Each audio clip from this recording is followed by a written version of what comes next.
beliau yang mulia Syekh Coach Abdul Hamid anjur bil kalimat lana jami'an wa asa kalimatuhu an tanfa'ana jami'an wa tuwahhiduna jami'an wa asallahu an yubarik fi amin ya rabbal alamin. Fadhal ya.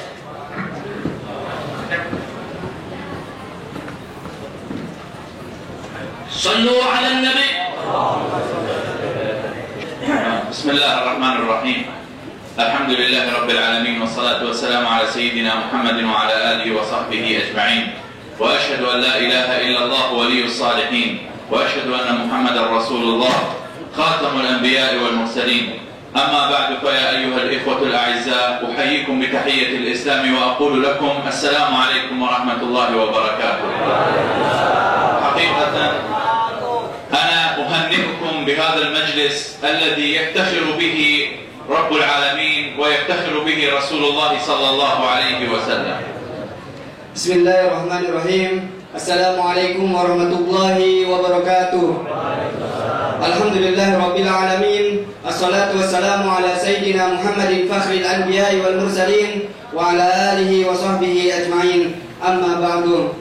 Alhamdulillah, pada kesempatan kali ini Syekh Qudus Hamid berasal dari negara Irak bisa berdiri bersama kita di sini berkumpul.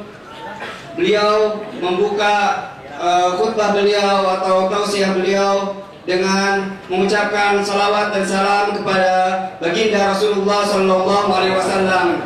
Dan beliau sangat senang bisa berada di sini di majelis yang mana Allah memuji dan Rasulnya memuji majelis-majelis زرت معاهد كثيرة ومجالس كثيرة من سورابايا حتى سومطرة، لكن في الحقيقة يعني في كندال، في سماران، في فربيس، في هذه المناطق كلها ودخلت وحضرت المجالس، لكن مثل هذا المجلس يجمع ما بين الذكر وما بين العلم الشرعي ما وجدته. Selama beliau tinggal di Indonesia kurang lebih 1,5 tahun, beliau sering mendatangi pondok-pondok, ya, majlis-majlis dari Surabaya sampai Sumatera, ya, Tegal. Tadi itu beliau nyampein pepes itu maksudnya Brebes, ya, karena susah ya Brebes itu maksudnya tuh. Nah, cuman selama beliau mendatangi tempat-tempat pengajian, pondok-pondok, belum menemukan pengajian seperti pengajian yang ditemukan pada kesempatan kali ini yang bisa menggabungkan antara ilmu dan syariah. Allahu Akbar. وأيضا مسألة أخرى التي يعني رأيتها ولفتت نظري، رأيت كثيرا من أسماء المعاهد وأسماء المجالس، ولكن ما رأيت أجمل من هذه الكلمة الجبهة الدفاعية الإسلامية لنصرة الرسول صلى الله عليه وسلم. Beliau ketika mendatangi majlis-majlis, mendatangi pondok-pondok, sering ketika sampai ke pondok itu melihat tulisan-tulisan, ya, ahlan wa sahlan bihudurikum, ataupun tulisan apapun itu. Tetapi ya tulisan yang paling bagus, yang paling menakjubkan, yang beliau lihat ketika mendatangi sebuah majlis adalah tulisan yang di atas sana, yaitu Lijabah Difaiyah Al-Islamiyah, yang artinya front pembela Islam. فأي اسم أعظم من هذا الاسم الذي يحمل في طياته الدفاع عن رسول الله والدفاع على شريعة رب العالمين؟ أي اسم هذا وهو مأخوذ من الآية الكريمة إن تنصروا الله ينصركم. نعم. Maka apakah masih ada kalimat lain yang lebih bagus dari kalimat ini, yaitu kalimat front pembela Islam, yang mana kalimat ini adalah diasasi dari ayat Allah, yaitu apabila kalian membantu agama Allah, maka Allah akan membantu kita semua. ولفضيلة الشيخ والحبيب رزق له معزة خاصة في قلبي أنا شخصيا، وكذلك هذا الجمع المبارك العظيم لما فيه من الأخبار الطيبة التي تصلنا ولله الحمد. Beliau menyampaikan bahwasannya Syekh Qudus sangat senang sekali, ya, kepada Syekh Habib Rizik, dan beliau sangat suka sekali kepada Syekh Habib Rizik. Bahkan saya 2 kali menemani beliau ke Jakarta ya. Dua-duanya beliau menanyakan kapan kita bisa bertemu dengan Syekh Habib Rizik ya. Minggu kemarin HP-nya ketinggalan, jadi tidak sempat menanyakan, dan alhamdulillah ketika saya menemani sekarang dengan izin Allah, Allah mempertemukan beliau dengan Syekh Habib Rizik. وأنا كنت قد أعطيت 10 دقائق في الحقيقة، كنت أريد أن أتكلم بأمور وأبين أمور أكثر، ولكن هذا هو ما يسمح الوقت. أقول لكم على معلومة ربما هي خفية حتى على الحبيب رزق لا يعرفها، سأذكرها الآن إن شاء الله. نعم. Sebenarnya beliau pengen menyampaikan lebih banyak, cuman kebetulan beliau pada kesempatan kali ini hanya memiliki waktu sekitar 10 menit untuk ceramah di depan kita semua. Mungkin beliau hanya akan berikan sedikit maklumat saja di depan kita pada kesempatan kali ini. أريد أن أبلغكم على هذه المعلومة. نحن في العراق نعرف الكثير منا يعرف الحبيب رزق ويعرف هذه المجاميع وتصلنا الأخبار الطيبة، ففي العراق الحبيب رزق معروف عند الكثير من الإخوة المسلمين. Pada kesempatan kali ini beliau hanya ingin memberikan kabar ya kepada kita semua, khususnya orang-orang Indonesia ya, kaum muslimin di Indonesia, bahwasannya Habib Rizik ya dan kelompoknya Front Pembela Islam itu sangat terkenal sekali di negara kami Irak. يوجد كثير من الدعاة موجودين في اندونيسيا، ولكن لماذا ما عرف الا الحبيب رزق في العراق وهذه المجموعة الطيبة ووجد صيته هناك في ذلك المكان؟ ما هو السبب؟ هذا هو سؤالنا. Nah, kita harus bertanya pada diri kita bahwasanya banyak sekali mubalik di Indonesia yang terkenal di Indonesia, tetapi kenapa yang terkenal ke Irak itu cuma Habib Rizik? Nah, ini yang harus kita jawab. Kenapa seperti itu? سهل وبسيط، لأننا نعلم أن هذا الرجل والذين يحيطون حوله يحملون الغيرة والدفاع عن الإسلام والدفاع عن رسول الله صلى الله عليه وسلم. Jawabannya singkat ya, singkat, tepat, jelas, padat ya. Cuma satu, karena syekh kita, guru kita Habib Rizik itu adalah orang yang menolong agama Allah, membela agama Allah. ونبارك لكم هذه الجلسات، هذه جلسات يعني يفتخر بها الله ورسوله، ونحن قد جئناكم إخوة لكم من العراق ومن بلاد العرب، إنما جئنا لهدف واحد وهو نشر العلم، نشر اللغة العربية، وقد أسسنا جامعة الإمام الشافعي وأهدافنا تتوافق مع أهدافكم التي تحملونها وهي أهداف سامية. Dan kami sangat senang sekali bisa berada di perkumpulan ini, dan bahwasannya guru kita yaitu Syekh Kudus datang ke Indonesia itu tiada lain hanya untuk menyebarkan agama Islam, mengajarkan bahasa Arab kepada umat muslim di Indonesia. Maka ketika beliau datang ke sini bersama syekh-syekh yang lain membangun Universitas Imam Syafi'i yang berada di daerah Cipanas, Cianjur, dan alhamdulillah manhaj kami mazhab Imam Syafi'i itu sesuai sekali dengan kelompok kita Front Pembela Islam. والمصائب والبلاءات لا ترفع إلا بالدفاع عن الإسلام. هذا هو السر الذي يتعلق بين المسلم وبين ربه. إذا أردنا أن ندفع البلاءات والمصائب يجب علينا أن نأمر بالمعروف وننهى عن المنكر، لأن هذا هو سنة النبي صلى الله عليه وسلم وطريقة الصحابة والسلف.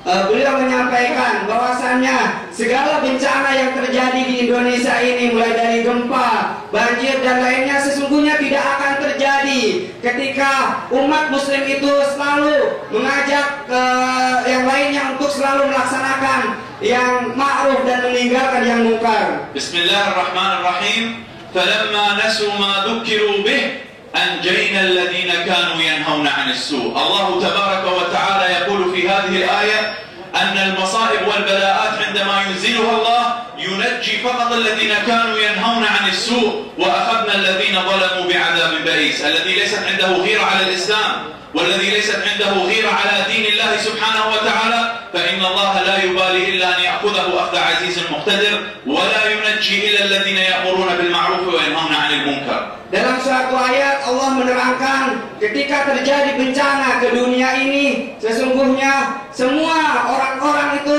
akan terkena musibah itu, terkena bencana itu, kecuali mereka orang-orang yang selalu mengingatkan untuk melaksanakan amal ma'ruf dan meninggalkan yang mungkar. وأما الكلمة الأخيرة لأن وقتي قد انتهى، الكلمة الأخيرة التي أريد أن أذكرها أن العلم أو هذا الدرس الذي ذكره الشيخ الحبيب رزق على موضوع البدعة أنا أختصره بكلمة واحدة فقط. الذي يريد أن يذبح البدعة ويريد أن يتخلص من البدعة ويذبحها كما يذبح أحدنا أضحيته في عيد الأضحى المبارك، عليه أن يذبحه بسكين العلم. لا يمكن للبدعة أن تقتل وتذبح إلا بالعلم الشرعي. نعم. Dan untuk kalimat terakhir yang ingin beliau sampaikan, beliau sangat senang sekali dengan materi yang disampaikan oleh guru kita Habib Rizik, dan beliau menyampaikan kalau seandainya kita ingin menghilangkan kalimat bid'ah dan kata-kata bid'ah dan pekerjaan bid'ah, sesungguhnya kita tidak bisa menghilangkan kalimat itu kecuali dengan satu, yaitu kita bisa membunuhnya kalimat bid'ah atau meninggalkan pekerjaan bid'ah itu, yaitu satu, yaitu dengan ilmu. وما ألتمسه منكم ومن القائمين على هذه المجالس ما أرجوه منكم أن تدعوا لإخوانكم في العراق وتدعوا لإخوانكم في الشام. والله إنها تمر عليهم محن كبيرة من أعداء الله تبارك وتعالى. فما أطلبه منكم أن تدعوا في صلاتكم وفي تهجدكم، تدعون إلى الإخوة المسلمين أهل السنة في العراق وفي الشام، لأنهم تمر عليهم حالات عصيبة. هذا ما أرجوه لكم. Dan harapan bagi kita semua umat muslim di Indonesia, beliau mengharapkan untuk mendoakan saudara beliau, umat muslim semua yang berada di Irak, yang berada di Syam, karena pada hari ini sebagaimana kita ketahui dan sering kita lihat di berita-berita bahwasannya khususnya negara-negara Timur Tengah sedang dilanda bencana-bencana dari musuh-musuh Islam. Wallahi ya ikhwah, innal Iraqiyyin kanu yad'una likay yasqiyahum Allah al-matar فحجب الله تبارك وتعالى عنهم المطر، ما نزل عليهم المطر لأنهم كانوا لا يأمرون بالمعروف وينهون عن المنكر. أما الآن فبعد أن اعتصموا، وأنتم قسم منكم يرى الأخبار، بعد أن اعتصموا ووقفوا في ساحات الاعتصامات وساحات الحق وقالوا للباطل لا، أقسم بالله الذي لا إله إلا هو فتح الله تعالى السماء عليهم مدرارا فنزلت الأمطار عليهم وهم يغيثهم الله تبارك وتعالى لأنهم أمروا بالمعروف ونهوا عن المنكر.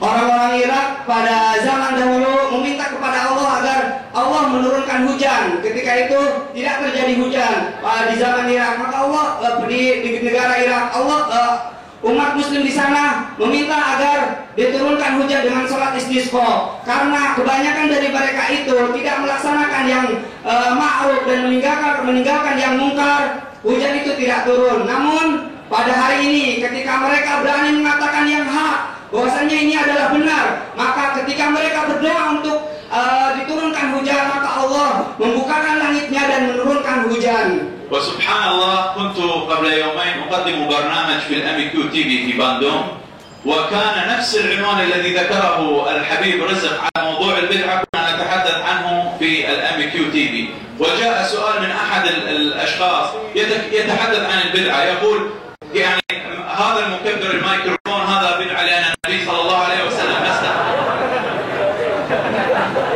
2 hari yang lalu beliau mengadakan siaran di TV MKTV. Temanya sama dengan tema yang disampaikan oleh guru kita pada kesempatan kali ini, yaitu tentang bid'ah. Dan ada salah satu yang bertanya, Mustamin yang bertanya, apakah mikrofon yang kita gunakan ini untuk pembesar suara itu termasuk hal-hal yang bid'ah? فأنا قلت له هل كل شيء لم يستخدمه رسول الله صلى الله عليه وسلم علينا أن نتركه وهو بدعة؟ فقال نعم. Nah, kemudian beliau bertanya kepada orang itu, apakah segala sesuatu atau segala benda yang ditinggalkan oleh Rasulullah SAW itu adalah bid'ah? Kemudian dia menjawab iya katanya. فقلت له إذن عليك أن تخلع ملابسك الداخلية لأن في زمن السلف ما لبسوا هذه الملابس الداخلية، وكذلك إذا أردت أن تذهب من باندونغ إلى جاكرتا لا يجوز لك أن تركب الأفانسا أو السيارة، يجب عليك أن تركب الحصان أو الحمار وتذهب إلى جاكرتا في هذه المسألة. Jawabannya simpel kata beliau. Kalau seandainya Anda berkata kalau Anda berkata bahwasannya segala benda yang tidak digunakan oleh Rasulullah itu adalah bid'ah, maka katanya CD yang biasa kita gunain celana dalam copot katanya. Kenapa zaman Rasulullah tidak ada itu katanya. Itu yang pertama. Dan juga kalau ente katanya mau berangkat ke Jakarta dari Bandung, nggak usah pakai mobil katanya, jalan kaki. Karena apa? Rasulullah tidak melakukan hal itu pada zaman Rasulullah. إذا أيها الإخوة بالعلم الشرعي يعني دفع أبنائنا إلى معرفة العلم الشرعي تنتهي إن شاء الله البدعة، وكلما وجدتم بدعة في مكان اعلموا أن هذا المكان ليس فيه علماء، وكلما وجدتم أن البدعة قليلة في مكان اعلموا أن هذا المكان يكثر فيه علماء. هذه من القواعد التي تعلمناها من علمائنا ومشايخنا. Beliau menyampaikan sekali lagi bahwasannya bid'ah itu tidak akan hilang kecuali dengan ilmu. Apabila kita ingin menghilangkan kalimat-kalimat bid'ah, hilangkanlah dengan ilmu. Dan harus kita ketahui bahwasannya ketika sebuah tempat di situ banyak bid'ah, terjadi hal-hal bid'ah, itu adalah karena kurangnya kiai-kiai atau tidak adanya ulama yang paham tentang hal itu. Dan apabila sedikit sekali hal-hal yang menyamping dari Islam itu ditandakan karena banyaknya ulama-ulama di daerah tersebut. وفي الختام الرسول صلى الله عليه وسلم يذكر علمنا أنك إذا تحب شخصا فقل له إني أحبك في الله وأنا أحبكم في الله، هذا ما أحببت أن أقول لكم، فإني أحبكم في الله كما وصانا رسول الله صلى الله عليه وسلم. Dan beliau menyampaikan bahwasannya Rasulullah mengajarkan kepada kita ketika kita menyayangi saudara kita, maka katakanlah inni uhibbukum fillah, bahwasannya saya mencintai kalian semua karena Allah. Oleh karena itu pada kesempatan kali ini beliau menyampaikan kepada umat muslim di Indonesia bahwasannya saya menyayangi kalian semua karena Allah. Inni uhibbukum fillah. As'alullah tabaraka wa ta'ala an yubarik lana wa lakum fi hadhihi al-majalis wa an yarzuqna al-ilm an-nafi' wa an yukaththira min amthalikum fi hadhihi al-ummah al-islamiyyah wa an yaj'alana min alladhina yastami'una al-qawla fayattabi'una ahsana. Allahumma inna nas'aluka al-jannata wa ma qarraba ilayha min qawlin wa 'amal wa na'udzu bika min an-nar wa ma qarraba ilayha min qawlin wa 'amal. Allahumma inna nas'aluka rizqan halalan la yanfad wa nas'aluka Allahumma suhbata محمد صلى الله عليه وسلم. وأطلب من الشيخ أو الحبيب رزق إذا يحب أو يريد أن يقدم كلمة توجيهية ولو بشيء بسيط إلى إخواننا في العراق لكي يثبتوا ويعرفوا أن الإخوة الأندونيسيين هم يقفون معهم في مهمتهم وفي قضيتهم للدفاع عن الإسلام إذا أحب. بارك الله لكم والسلام عليكم ورحمة الله وبركاته. وعليكم السلام ورحمة الله وبركاته. Beliau barusan mengakhiri ceramah beliau dengan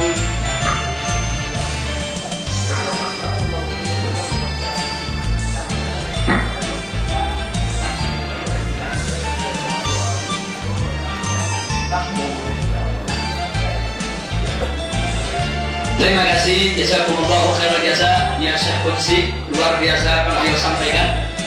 Beliau memang hari ini siaran mendadak. Saya tadi jam 7 atau jam 8 baru tahu kalau beliau mendatang kembali. Karena kita sudah menyusun materi yang tidak mungkin kita tinggalkan, sehingga beliau kita berikan waktu tidak banyak. Tapi insya Allah beliau dalam beberapa hari ini akan ke Irak. Nanti pulang dari Irak kita undang beliau di sini untuk bicara 1 jam atau lebih. Setuju? Takbir. Saat Indonesia.